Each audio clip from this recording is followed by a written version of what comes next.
People are fleeing Canada at a faster rate than ever before.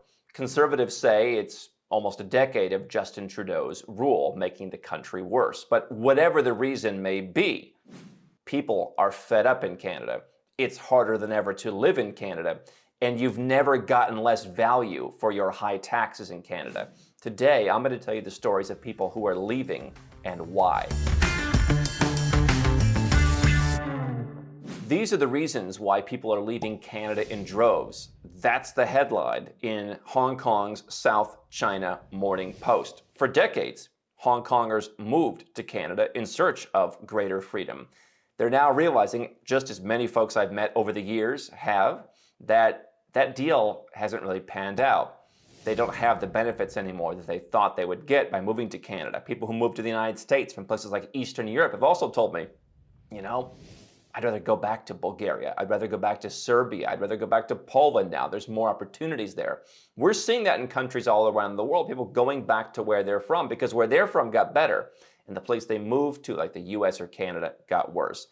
But the South China Morning Post says, enticed by Canada's global image, many immigrants are finding realities on the ground different. Here's what really stings. A clip by a YouTuber explaining why he is leaving Canada went viral recently. Canada is a 3-star hotel charging 5-star rates. That is exactly the definition that we've told you for years. That's the perfect way to say it. We call countries like Canada a legacy brand country. I drink Coca-Cola. When I go to the store and I see the RC Cola or Bob's Cola or the new cola, or in Malaysia they have the Salt Cola, I'm like, I don't know what these other colas are like. I'm just going to stick with the one I know. And that's why immigrants move to countries like Canada and the US. I live in places like Malaysia, and you see that people are also moving to Malaysia. People are moving to all sorts of countries that you don't think about. But the ones that get talked about the most are the legacy brand Western countries that are like Coca-Cola, still living off of fame that they built, marketing campaigns they built all over the years. And listen, a name brand can charge a higher price. That's why when I go to far-flung places, the Intercontinental might be 2 or 3 times the price of a similar quality local hotel that me, as someone who's not from that country, I don't know that brand. Is it worth taking a chance? I don't know. Just stay at the name brand Western hotel. And as a result, these legacy brand countries are not providing 5-star services anymore. They shut down the pool, they shut down the sauna, they shut down the massage, and they have only one person manning the check-in desk, but they're still charging the 5-star prices. They've become a 3-star hotel at 5-star rates. They're living off of the brand the same way if you go. I was just in Cairo, Egypt, for example. You go to Old Cairo, they have some nice hotels that are just a little dated, and they have some that have kind of, they're not so good anymore, but Westerners are going and they're sold out because they have the brand. Now, according to the South China Morning Post, this gentleman is being charitable. A secret report by the RCMP, the Canadian equivalent of the FBI, warns the country may descend into civil unrest once citizens realize their bleak prospects. So we've got 2 main points right out of the gate. 3-star hotel charging 5-star prices. You're not getting your money's worth. People are telling you, don't you want to pay your taxes? Well, you're paying a boatload of taxes in Canada and you're not getting your money's worth. But also, what happens when people realize they've been duped? What happens when the folks who don't watch Nomad Capitalist, don't travel the world, don't realize that Malaysia is just as safe, if not more safe? Most of the countries we talk about are just as safe, if not more safe, than a place like Canada or the US. What happens when they realize they're paying a fortune in terms of just the price of goods themselves due to all the regulations and labor costs and all that, but also they're paying a lot of money in tax. They're getting crappy weather in case of Canada. They're having less and less personal freedom. And they realize, hey, this is just a shiny marketing campaign. I've bought into a shiny object because I didn't know any better. Hey, all I knew was Coca-Cola. Maybe Bob's Cola tastes better, but hey, I didn't want to gamble. Will the country descend into civil unrest? That's not the work of some guy like myself trying to gin up fear. That's what apparently the actual Royal Canadian Mounted Police is saying. And that's what we've been telling you for years.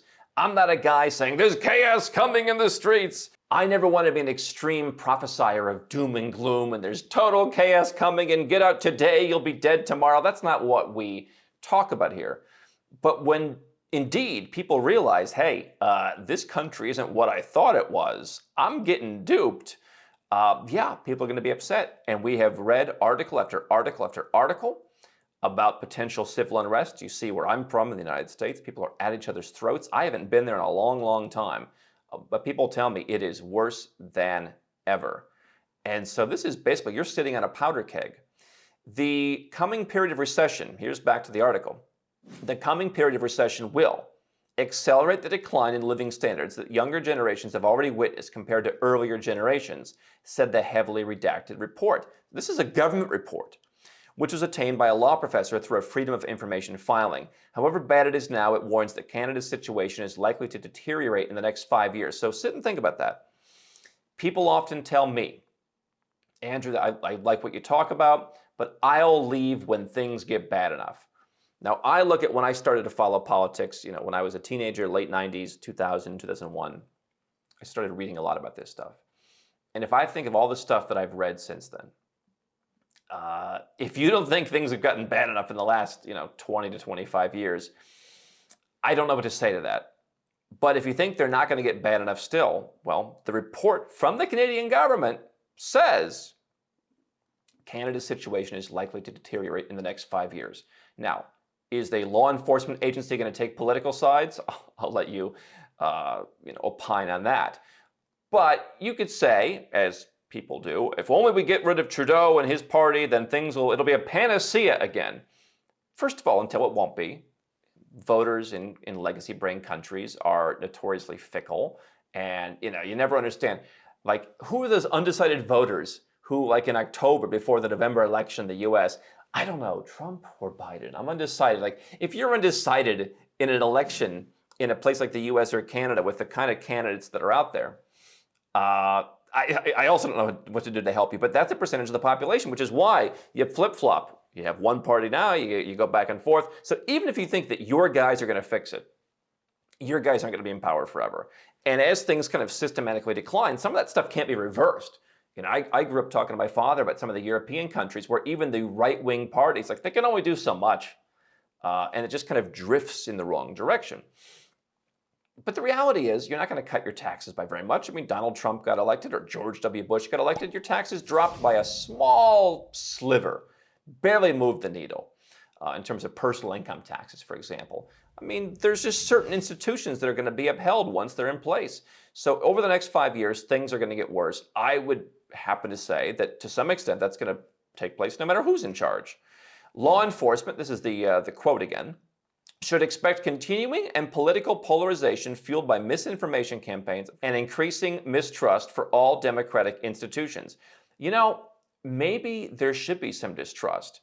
When things were going well, people put their faith in the democratic institutions. People were fat and happy, and that's what bred all this talk of, why would I want to go to a third world country, like Malaysia? Oh, tut, tut, how tough it is for them over there. I will stay in Canada. Everything's so great.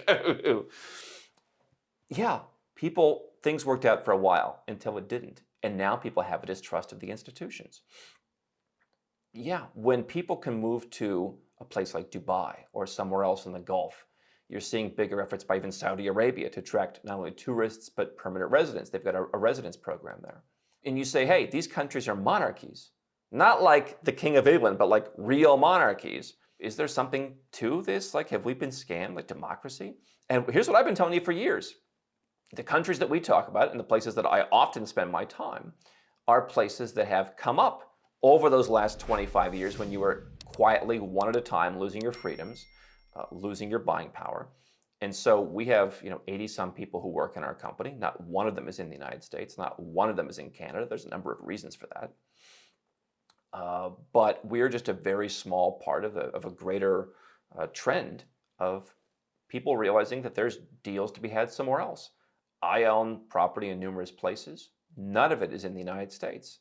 In all fairness, I do own a couple REITs that I do believe have some US real estate exposure, but no real estate that I own in my name is in the United States. The bottom line is when I travel around the world, people are making investments, they're hiring, they're building companies, they're doing business all over the world. A lot more people have figured out you can cut the US, you can cut Canada, you can cut Australia, you can cut all the legacy brands out of the picture. And so people in a country like Canada who thought that their politicians were doing a great job by making them among the wealthiest people in the world, now realize it kind of happened by default. It's what I've talked about at our annual event, Nomad Capitalist Live. I've been on the stage and I've shown a graph of the biggest economies in the world. Spain is one of the biggest economies in the world. There's not a lot of innovative stuff. There's not a lot of gung-ho, let's get to work and roll up our shirt sleeves and create something. Not a lot of that in Spain. God love it. You want to go there and live there for the lifestyle. We're going to be talking at the event this year about some of the tax incentives that people don't know that much about in Spain. But as a place to like go and create the next innovative business, no, you wouldn't do that in Spain. And so Spain's economy being one of the largest in the world to me is a matter of default. Once the Indonesias and the Nigerias and in a more developed aspect, the Malaysias and the Brazils and the Mexicos, once they got their act together and started growing, they're going to start taking over because they have greater population. It's more open to go to, all that. And that's why, again, I was just in Cairo. There's people who have money moving back to Cairo. That's not the best example. People moving back to Indonesia that I've met, people moving back to all kinds of places, Eastern Europe for sure, Colombia, El Salvador, Mexico. So the distrust people have in Canada, the US, and others, I think is warranted. The article then asks, time to leave? More people are indeed leaving. And here's a clip from a YouTuber that I found who explains why she's leaving. She's an immigrant, the only source of population growth in Canada. The main reason why we're leaving Canada after living here for 6 years is mainly because it's not worth it anymore for us to be away from our family and not being able to visit them as often as we would want to because of the high cost of living and everything else around. When we moved here, it was extremely painful for our parents. I know it was, even though they were excited for us and were very supportive, but it was very painful for them to accept the fact that their kid is moving away pretty much forever and they will only be seeing them maybe once a year, maybe twice a year max. So she speaks perfect English. You wouldn't even tell she's not Canadian. She's an extremely talented person, it seems. She has a highly paid job. She's not going to mooch off the system. She is what Canada is banking on to continue to grow its country because the replacement numbers by births in places like Canada, the US, and much of the Western world are just not there. So if Canada or any of these other countries are no longer appealing to people with talent to come and pay taxes into, then what happens next? You're kind of screwed. What's something else that we've been talking about?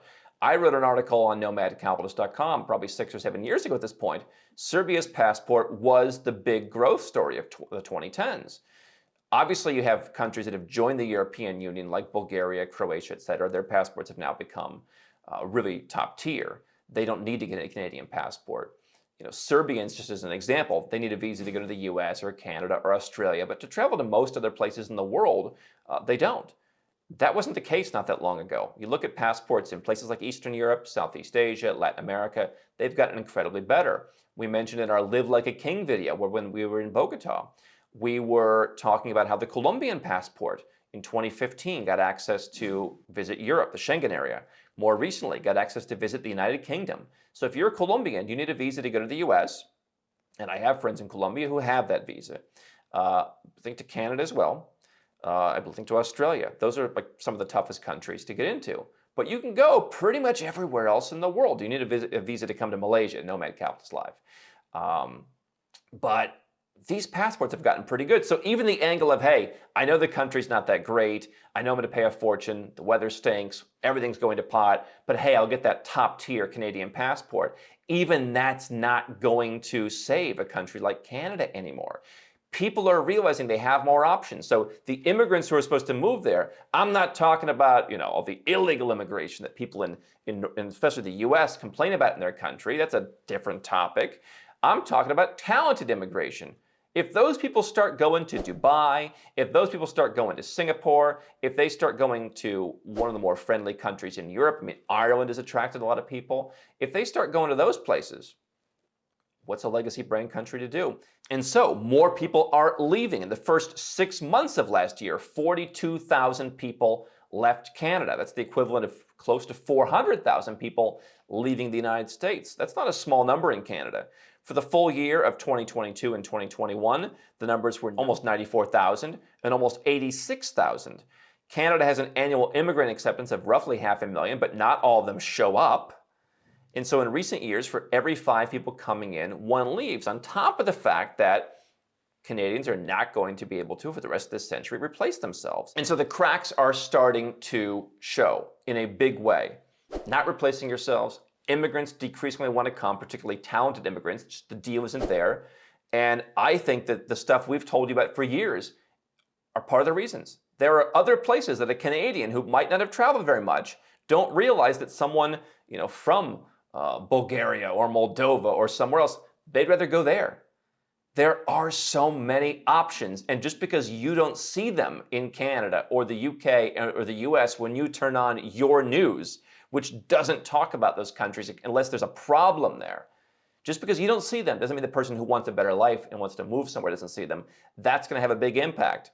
And so you're also going to see more natural-born Canadians leaving because they realize the deal's not there. You see the lowest levels of patriotism, particularly in the US from Gen Z. The ones that do want to stick around are the ones that want to put a camera in your living room because we can't have domestic violence, privacy be damned. So at the very least, you want to have a plan B. And I had a Canadian friend of mine recently reach out. He is one of the last people I would ever thought would ask, hey, I think I want to get a second passport. And it included, hey, I'm Jewish, and I think that could be a risk going forward. And I think more Canadians realize that. We help people here create plan Bs. That could be get a second passport, you've got a place to go. If there is going to be chaos, if there are going to be riots, if there will be the civil unrest that I'm not predicting, the RCMP's secret report apparently is predicting. If you're afraid of that, you might want another place to go. You might not want to rely on being let in as a tourist. I think Canadians will continue to be welcome. Let's not go extremely doom and gloom. But where can you go and make sure you can stay? Because here's what most North Americans don't realize. You can't just go to Europe and stay forever. There's limits on how long you can stay in each country and their visa policy. At the very least, get a residence permit, hopefully one that can become citizenship in the future. All the better, get a second citizenship through your ancestry by making an investment. We help people do that in dozens of different countries. And potentially, if you say, okay, well, if this bad stuff's going to come in the next 5 years, why the hell am I paying almost half of my income in taxes at a time when Justin Trudeau is raising my taxes? Why am I paying that to watch the place go down the tubes? Well, that's a plan A. Move now. We've helped people move to also dozens of tax-friendly countries. And so we can help you create your plan A. We can help you create your plan B. I'm on plan, G or H or something like that at this point. I'm the extreme example, but at least you want to have a backup plan. And ideally, you want to say, I don't need to live in Canada and watch the place go down the tubes. I alone am not going to fix it. Let me go where I am treated best. I'm going to keep more of my money. And you know what? If things get better in the future, I can always come back. Go to nomadcapitalist.com/apply.